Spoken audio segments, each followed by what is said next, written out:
Hello बच्चों, स्वागत है आपका अपने YouTube चैनल मां सरस्वती कोचिंग सेंटर में। तो आइए देखते हैं आज की क्लास में हम लोग क्या पढ़ेंगे। जैसा कि इस समय जो है हम लोगों का चल रहा है द्विघात समीकरण, और द्विघात समीकरण में आप लोग पढ़ रहे हैं प्रश्नावली 4.3। प्रश्नावली 4.3 में आप लोग पहला क्वेश्चन पूरा कंप्लीट कर चुके हैं। तो आज की क्लास में हम लोग देखते हैं दूसरा क्वेश्चन। तो देखिए हमारा दूसरा क्वेश्चन क्या है। निम्न प्रत्येक द्विघात समीकरण में के का ऐसा मान ज्ञात कीजिए कि उसके दो बराबर मूल हो। तो देखिए नीचे हमें जो है कुछ द्विघात समीकरण दिए गए हैं। इनमें पूछ रहा है के का आप ऐसा मान ज्ञात कीजिए जिसके लिए इस द्विघात समीकरण के दोनों मूल क्या हो, बराबर हो।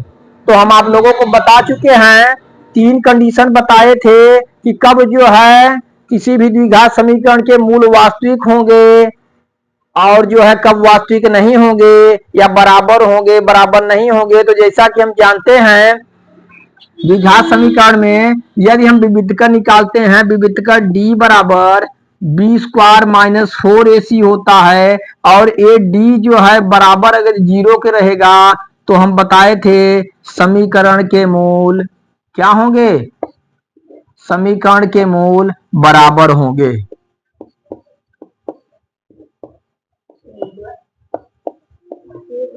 ठीक ना। तो हम बताए कि सबसे पहले आपको क्या करना पड़ेगा, विविधकर निकालना पड़ेगा, और वह विविधकर यदि जीरो के बराबर होगा तो समीकरण के मूल क्या होंगे, बराबर होंगे, और जीरो से बड़ा या छोटा होगा तो समीकरण के मूल बराबर नहीं होंगे। यदि जो है डी जीरो से जो है बड़ा होगा तो समीकरण के मूल वास्तविक तो होते हैं लेकिन भिन्न भिन्न होते हैं, अर्थात उसके दोनों मूल क्या होंगे, अलग अलग होंगे। और d जो है जीरो के बराबर है तो समीकरण के मूल वास्तविक होंगे और दोनों बराबर मूल होंगे, और d जीरो से यदि छोटा होगा तो समीकरण के मूल वास्तविक नहीं होंगे। तो इसका मतलब कि इसमें इस समीकरण में इसके दोनों मूल बराबर हैं, तो इसका विविधकर निकाल के हमें जीरो के बराबर करना होगा। तो हम देखते हैं यहाँ पे पहले हम A x square plus B x plus C बराबर जीरो से तुलना करेंगे।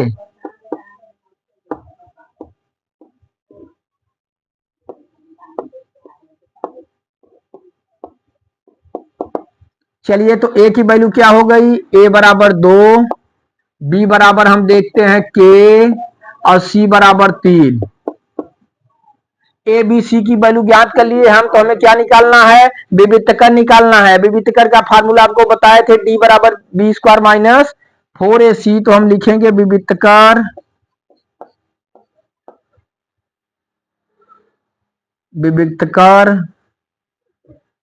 डी बराबर बी स्क्वायर माइनस 4ac।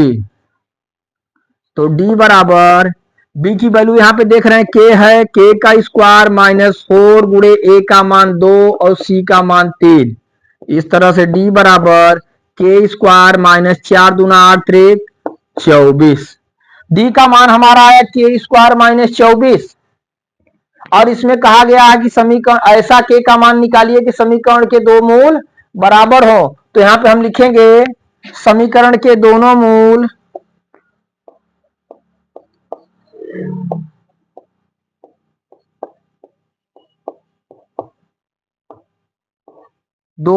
बराबर हैं। जब दोनों मूल बराबर हैं तो d किसके बराबर होना चाहिए, शून्य के बराबर होना चाहिए। तो हम यहां लिखेंगे इसलिए d बराबर शून्य के। तो d बराबर शून्य के, तो d का मान क्या है, के स्क्वायर माइनस 24। तो हम लिखेंगे के स्क्वायर माइनस 24 बराबर शून्य। तो के स्क्वायर बराबर 24 इधर माइनस है, उधर जाके क्या हो जाएगा, प्लस के रूप में हो जाएगा। तो के स्क्वायर बराबर हो गया 24। तो अगर के का मान निकालेंगे, स्क्वायर हटेगा तो यहाँ अंडर रूट लग जाएगा, अंडर रूट 24। के बराबर अंडर रूट 24। अब इसका हम फैक्टर करके जो है इसे बाहर निकाल लें। तो के बराबर हम देखते हैं 24 का फैक्टर करेंगे, 2 दूना 4 दूना 8 त्रिक 24। देख रहे हैं 3 2 और 1 3 आया। हम जोड़ा बनाते हैं तो 2 का जोड़ा बन जाएगा, 2 का जोड़ा बन जा रहा है तो 1 2 बाहर आ जाएगा। लेकिन 1, 2 और 3 कौड़ी के अंदर ही रहेगा। तो के बराबर, ध्यान दीजिए, के बराबर हम 1, 2 बाहर निकालेंगे, 2 कौड़ी में क्या हो जाएगा 6। ठीक, कौड़ी में 2 तिहाई 6।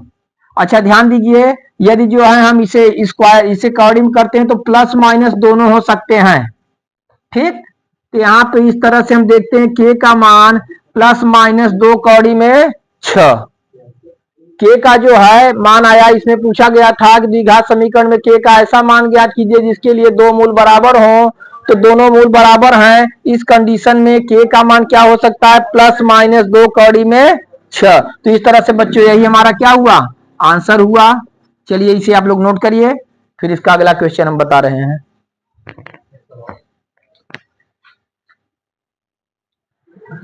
आइए बच्चों देखते हैं इसका दूसरा क्वेश्चन।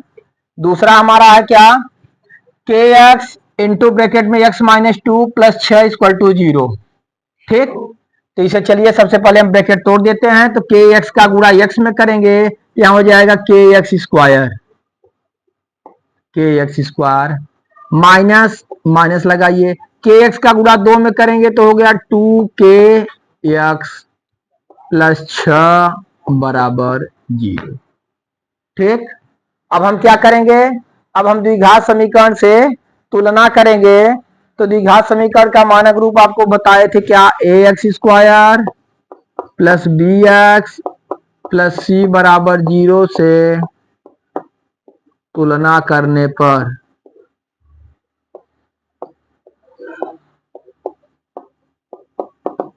चलिए ए की वैल्यू देखिए, ए बराबर क्या हो जा रहा है हमारा के, ए का मान के, बी का मान देखिए यक्स को छोड़ करके जो भी है बी का मान है, यक्स को छोड़ करके तो क्या है -2 के, और सी बराबर कितना है, सी बराबर 6। इस तरह से ए बराबर के, बी बराबर -2 के, सी बराबर 6। अब हमें क्या निकालना होगा, अब हमें विविधकर निकालना होगा। ठीक ना, तो विविधकर डी बराबर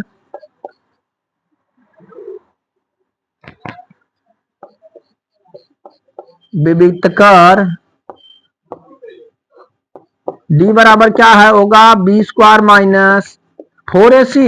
चलिए तो डी बराबर, बी की वैल्यू देखिए -2 के, तो -2 के का स्क्वायर -4 गुणे ए का मान के, और जो है सी का मान कितना है 6। तो डी बराबर देखिए -2 का वर्ग करेंगे तो 4 आएगा, 2 दूना 4 माइनस माइनस प्लस, यहाँ पे 4 के स्क्वायर, और यहाँ क्या बचा -4 छंग 24 के बराबर क्या हुआ, हाँ माइनस डी बराबर 4 के स्क्वायर माइनस 24 के। ठीक, अब देखिए समीकरण के दोनों मूल बराबर हैं, हम यहाँ पे लिखेंगे समीकरण के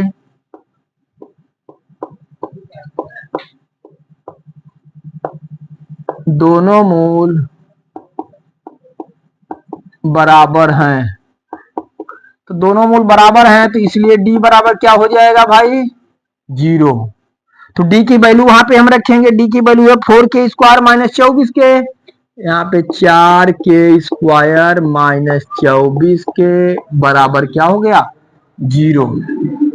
ठीक ना, चलिए हमें के का मान ज्ञात करना है, तो जरा हम ध्यान देंगे, इन दोनों में कुछ कॉमन दिख रहा है आपको, अंक में देखेंगे तो 4 यहाँ पे, यहाँ 24 है, अर्थात 4 से दोनों डिवाइड हो जाएगा।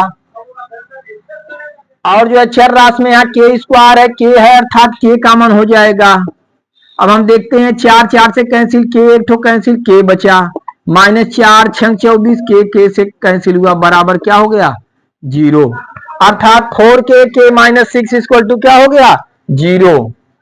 तो आगे हम देखते हैं, तो के -6 बराबर ये उधर जाएगा, 4 शून्य 4 के उधर जाएगा तो शून्य में गुणा भाग हो जाएगा, शून्य हो जाएगा, क्या हो जाएगा के -6 बराबर 0। तो के बराबर, के उधर जा रहा है, इधर माइनस है तो उधर का हो गया प्लस हो गया, अर्थात इसमें हमें के का क्या मान आया, के का मान आया 6। यदि जो है के का मान 6 प्रतिस्थापित कर दिया जाए समीकरण में तो अगर हम जो है इसका विविधकर निकालेंगे तो विविधकर क्या आएगा, शून्य आएगा। शून्य आने का मतलब हुआ कि इसके दोनों मूल क्या हैं, वास्तविक हैं और दोनों मूल समान है, बराबर हैं। और इसमें कहा गया था कि के का ऐसा मान ज्ञात कीजिए कि जिसके लिए समीकरण के दोनों मूल समान हैं। तो के बराबर हमारा क्या हो गया, 6। इस तरह से बच्चों यही हमारा क्या हुआ, आंसर हुआ।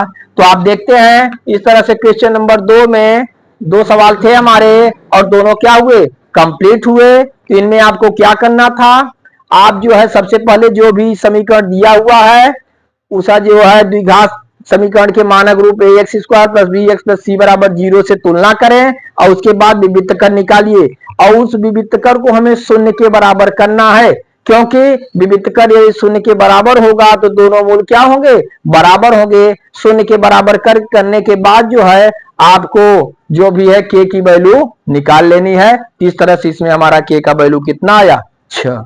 चलिए नोट करिए आप, फिर अगला क्वेश्चन बता रहे हैं। आइए बच्चों देखते हैं तीसरा क्वेश्चन। तीसरा क्वेश्चन हमारा क्या है, क्या एक ऐसी आम की बगिया बनाना संभव है जिसकी लंबाई चौड़ाई से दुगुनी हो और उसका क्षेत्रफल 800 मीटर स्क्वायर हो?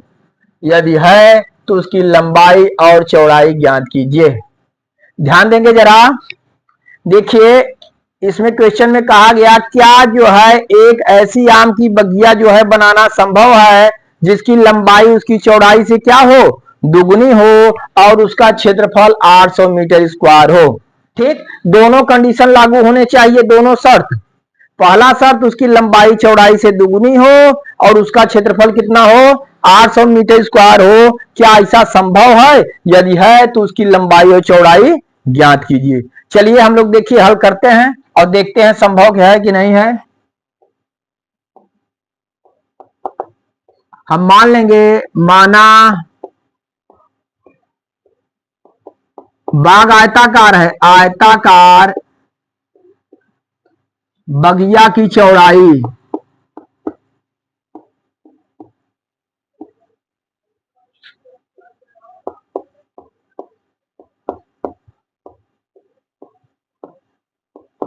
यक्स है। आयताकार बगिया की चौड़ाई हम क्या मान लिए, यक्स है और उसकी लंबाई जो है चौड़ाई से दुगुनी है।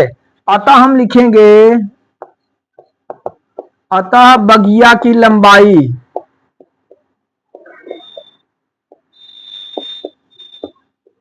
बराबर यक्स गुणे 2।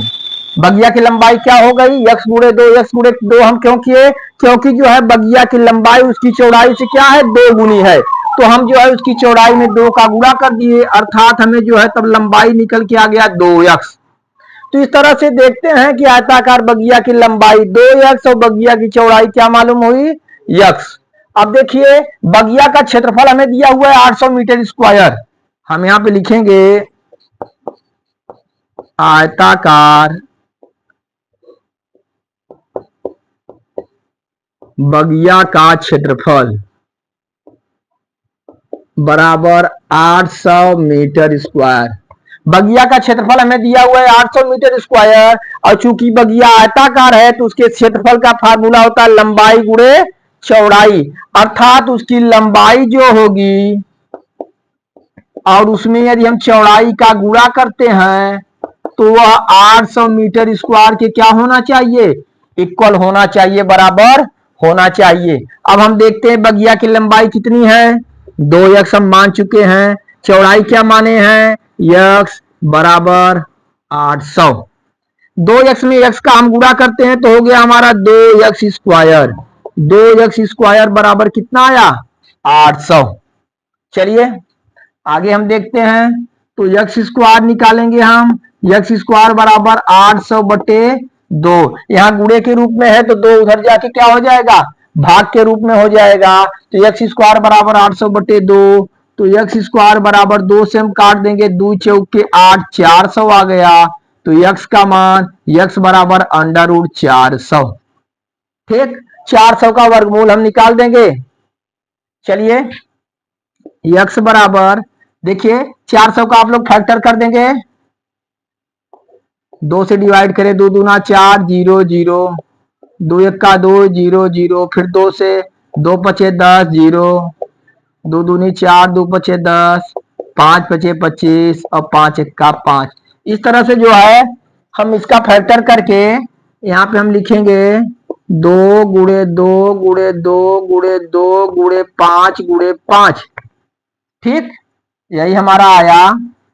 तो हम देखते हैं यक्स बराबर हम निकालेंगे 2 का जोड़ा बना, इस 2 का जोड़ा बना, 5 का जोड़ा बना, और वर्गमूल में क्या होता है गुणनखंड करके एक एक जोड़े में से 2 2 का जोड़ा बना करके एक एक तो बाहर निकाला जाता है। तो हम लिखेंगे 2 गुणे 2 गुणे 5। इस तरह से यक्स बराबर 2 दूना 4 पंजे 20। यक्स की वैल्यू क्या आ गई, यक्स की वैल्यू आ गई 20। हमें निकालना है बगिया की लंबाई और चौड़ाई, और लंबाई चौड़ाई हम मान चुके हैं। चौड़ाई x माने हैं, लंबाई 2x माने हैं। तो अतः हम लिखेंगे अतः बगिया की लंबाई,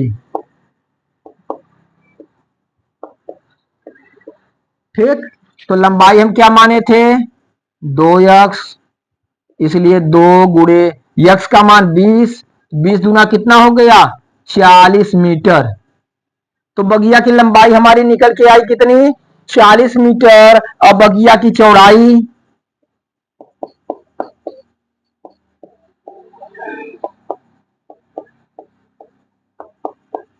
बगिया की चौड़ाई हम देखेंगे, चौड़ाई हम माने थे x और x की वैल्यू आ गई 20। इस तरह से बगिया की चौड़ाई कितना हो गई 20 मीटर।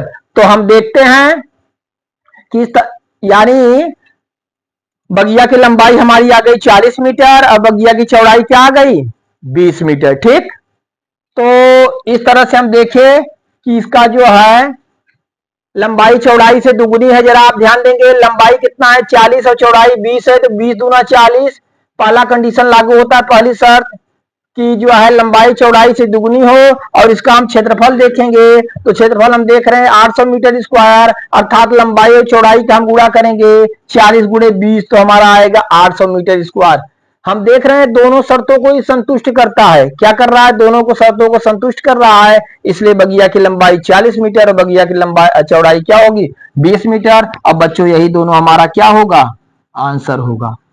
ठीक, चलिए तो इस तरह से देखते हैं क्वेश्चन नंबर 3 हमारा क्या हुआ कंप्लीट हुआ। और आप लोग जो है निरंतर अध्ययन करते रहिए।